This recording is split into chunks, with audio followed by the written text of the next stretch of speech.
Hello friends, ഇന്ന് വന്നിരിക്കുന്ന നമ്മുടെ കീറിയ തുണികളൊക്കെ നമുക്ക് 1 മിനിറ്റിൽ തന്നെ സൂചി, നൂലോ മെഷീനോ ഒന്നുമില്ലാതെ തന്നെ നമുക്ക് തയ്ച്ചെടുക്കാൻ പറ്റിയ വളരെ കിടിലൻ ടിപ്പുമായിട്ടാണ് വന്നിരിക്കുന്നത്. അപ്പോൾ എല്ലാവർക്കും welcome back to tasty curry. ഈ ചാനൽ ആദ്യമായിട്ട് കാണുന്നവരാണെങ്കിൽ വീഡിയോ കാണുന്ന കൂട്ടത്തിൽ തന്നെ സബ്സ്ക്രൈബ് ഓൾ എന്ന ബെല്ലൈക്കൺ എനേബിൾ ചെയ്ത് വെക്കാനും ഓർമ്മിപ്പിക്കുന്നു. എങ്കിൽ മാത്രമേ ഞാൻ പിന്നീട് ഇടുന്ന വീഡിയോയുടെ നോട്ടിഫിക്കേഷൻ കിട്ടുകയുള്ളൂ. നമ്മുടെ പുതിയ ഡ്രസ്സുകളായിക്കോട്ടെ, അതുപോലെ തന്നെ നമ്മളെപ്പോഴും ഇടാൻ ഇഷ്ടപ്പെടുന്ന ഡ്രസ്സുകളായിക്കോട്ടെ, ഇതുപോലെ കീറിയിട്ടുണ്ടെങ്കിൽ നമ്മൾ ചിലപ്പോൾ മാറ്റി വെക്കും. അല്ലെങ്കിൽ ചിലപ്പോൾ തയ്ക്കാൻ കൊടുക്കാൻ പോകുന്നിടത്ത് അവിടെ ഭയങ്കര ഫീസായിരിക്കും. അപ്പോൾ നമ്മളത് മാറ്റി വെക്കും. പക്ഷേ അങ്ങനെ ഒന്നും ചെയ്യേണ്ട, വളരെ ഈസി ആയിട്ട് നമുക്ക് വീട്ടിൽ തന്നെ ചെയ്യാൻ പറ്റിയ ഒരു കിടിലൻ അടിപൊളി ടിപ്പ് തന്നെയാണ് ഇത് കേട്ടോ. ഇത് ഞാനിവിടെ എടുത്തിരിക്കുന്ന മോൻ്റെ യൂണിഫോം പാൻറ്റാണ്. ഇത് കീറിയത് ബസ്സിൽ കയറുമ്പം അങ്ങനെ കീറി തന്നാണ് പറഞ്ഞിരിക്കുന്നത്. മൂത്ത മോന് ഇതേപോലെ സെയിം പ്രോബ്ലം തന്നെ ഉണ്ടായിരുന്നു. 2 കാലിൻ്റെയും മുട്ടിന് താഴ്ഭാഗമായിട്ടാണ് വരുന്ന ഭാഗത്താണ് ഇങ്ങനെ കീറി വന്നിരിക്കുന്നത്. മുട്ടാണെങ്കിൽ നമുക്ക് വിചാരിക്കാം വീണിട്ട് കീറിയാന്ന്, പക്ഷേ ഇത് മുട്ടിൻ്റെ താഴ്ഭാഗമായിട്ടാണ്, മുട്ടിന് കുറേ താഴെയായിട്ടാണ് കീറിയിരിക്കുന്നത്.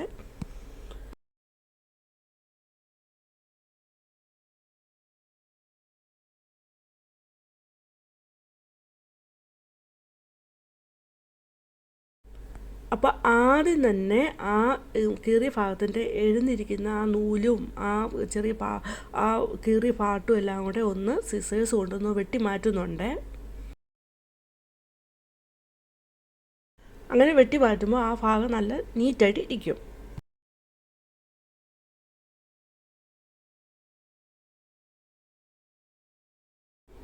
അപ്പോൾ പാൻറ്റ് താഴേന്ന് ഫോൾഡ് ചെയ്ത് വരുന്നുണ്ട്. ആ പാൻറ്റ് ഈസിയായിട്ട് ഹാൻഡിൽ ചെയ്യാൻ പറ്റുമല്ലോ എന്ന് വിചാരിച്ചാണ് അങ്ങനെ ഫോൾഡ് ചെയ്ത് വരുന്നത്.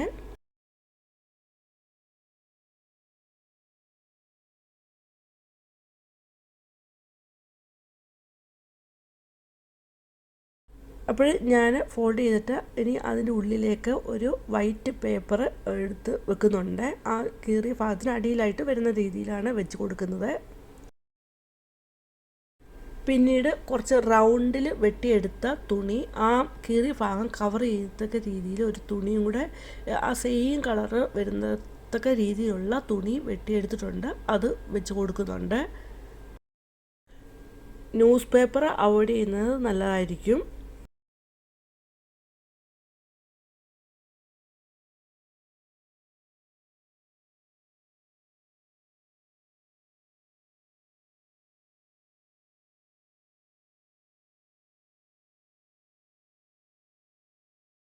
പിന്നീട് ഒരു പ്ലാസ്റ്റിക് കവറിൻ്റെ ഭാഗം വെട്ടിയെടുത്തിട്ടുണ്ട്. പ്രിൻ്റൊന്നും ഇല്ലാത്ത ഒരു പ്ലാസ്റ്റിക് കവറാണ് വെട്ടിയെടുത്തിരിക്കുന്നത്.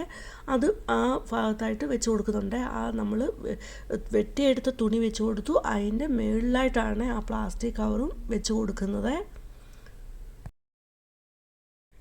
ഇനി ആ പ്ലാസ്റ്റിക് കവറിൻ്റെ ടോപ്പിൽ വരുന്നത് നമ്മുടെ കീറിയ തുണിയാണ് വരുന്നത്. അത് കഴിഞ്ഞ് അപ്പോൾ നമ്മുടെ കീറിയ തുണി അവിടെ വന്നിട്ടുണ്ട്. ഇനി അതിൻ്റെ പുറത്തായിട്ട് നമ്മൾ വേറൊരു വൈറ്റ് പേപ്പർ വെച്ച് കവർ ചെയ്യുന്നുണ്ട്. ഇനി നമുക്ക് അയൺ ബോക്സ് നന്നായിട്ട് ചൂടാക്കിയിട്ട് ആ പേപ്പറിൻ്റെ പുറത്തായിട്ട് വെച്ചൊന്ന് തേച്ച് കൊടുക്കണം. 1 മിനിറ്റോളം ഒന്ന് വെച്ച് നന്നായിട്ട് തേച്ച് കൊടുക്കുക.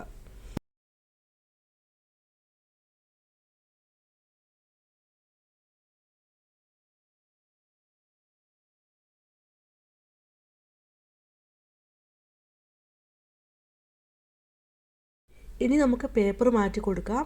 എന്നിട്ട് നോക്കുകയാണെങ്കിൽ നമുക്കവിടെ വളരെ പെർഫെക്റ്റായിട്ട് തന്നെ അവിടെ സ്റ്റിച്ച് ചെയ്തിട്ടുണ്ട്. അവിടെ അങ്ങനെ കീറിയിട്ടുണ്ടെന്ന് പോലും നമ്മൾ അറിയത്തില്ല. വളരെ പെർഫെക്റ്റായിട്ട് തന്നെ കിട്ടിയിട്ടുണ്ട്.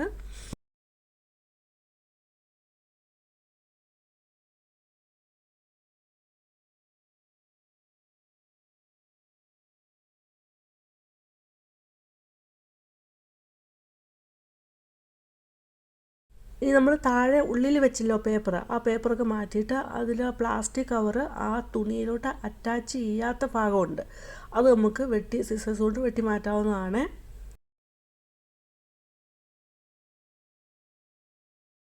ഞാൻ പറഞ്ഞില്ല, മൂത്ത മോൻ്റെ പാൻറ്റ് കീറിയായിരുന്നു. അതൊരു പുതിയ യൂണിഫോം തന്നെയായിരുന്നു. അപ്പോൾ അത് ഞങ്ങൾ മാറ്റി വെക്കാതെ തന്നെ സ്റ്റിച്ചിങ്ങിനായിട്ട് കൊടുത്തായിരുന്നു. സ്റ്റിച്ചിങ്ങിന് കൊടുത്തപ്പോൾ നമ്മൾ ആ പാൻറ്റ് മേടിക്കുന്നതിനെക്കാട്ട് പൈസ ആണ് നമ്മൾ ഇതുപോലുള്ള കീറിയ തുണികളൊക്കെ സ്റ്റിച്ച് ചെയ്യുമ്പോൾ അവരെടുക്കുന്നത്, ഫീസായിട്ട് എടുക്കുന്നത്. അപ്പോൾ നമ്മൾ നമ്മൾ ഇതുപോലെ ചെയ്ത് നോക്കിയാൽ നമുക്ക് വളരെ യൂസ്ഫുൾ ആയിട്ടുള്ളൊരു ടിപ്പാണ്.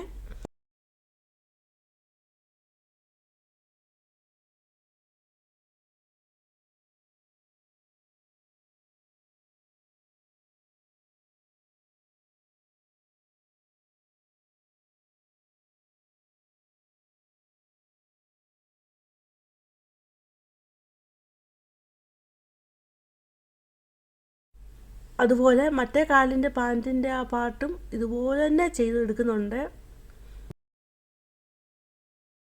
നമ്മുടെ ഏത് ടൈപ്പ് ക്ലോത്തും ആയിക്കോട്ടെ നമുക്ക് ഈ രീതിയിൽ തയ്ച്ചെടുക്കാവുന്നതാണ്. ജീൻസ് ആയിക്കോട്ടെ, കോട്ടൺ ക്ലോത്ത് ആയിക്കോട്ടെ, ഇതെല്ലാം നമുക്ക് ഈ രീതിയിൽ നല്ല വൃത്തിക്ക് തയ്ച്ചെടുക്കാവുന്നതാണ്. ഇതുപോലെ ചെയ്തെടുക്കുന്നത് എത്ര വാഷ് ചെയ്താലും അത് വിട്ടു പോകത്തില്ല. ഞാൻ എൻ്റെ ചുരിദാറിൽ ഇതുപോലെ തന്നെ സെയിം പ്രോസസ്സ് തന്നെ ചെയ്തു നോക്കി. അത് ഒരു 10-15 വാഷയിൽ ഞാൻ ചെയ്തിട്ടുണ്ടാവും വാഷിംഗ് മെഷീനകത്ത് ഇട്ട്. അത് ഒട്ടും തന്നെ പോയിട്ടില്ല. നമുക്ക് വളരെ പെർഫെക്റ്റായിട്ട് അതേപോലെ തന്നെ ഇരിക്കും. ഒട്ടും അങ്ങനെ വിട്ടുപോയിട്ടൊന്നുമില്ല. അവിടെ നല്ല സ്റ്റിച്ച് ചെയ്ത് തന്നെ നല്ല അവിടെ അങ്ങനെ ഒരു കീറലുണ്ടെന്ന് പോലും അറിയത്തില്ല. നല്ല പെർഫെക്റ്റായിട്ട് തന്നെ ഇപ്പോഴും ഇരിപ്പുണ്ട്. വീഡിയോ ഇഷ്ടമായെങ്കിൽ ലൈക്ക് ചെയ്യുക, ഷെയർ ചെയ്യുക, ഫാമിലിക്ക് ഫ്രണ്ട്സ് അതുപോലെ കമൻറ്റ് ചെയ്യാൻ മറക്കരുത്. ആദ്യമായിട്ട് കാണുന്നവർ സബ്സ്ക്രൈബിൾ ഓൾ എന്ന ബെല്ലൈക്കൺ എനേബിൾ ചെയ്ത് വെക്കുക. എങ്കിലേ ഞാൻ പിന്നീട് ഇടുന്ന വീഡിയോയുടെ നോട്ടിഫിക്കേഷൻ കിട്ടുകയുള്ളൂ. ഇനി വേറൊരു വീഡിയോ ആയിട്ട് വരുന്നിടം വരെയും ബൈ. Thanks for watching.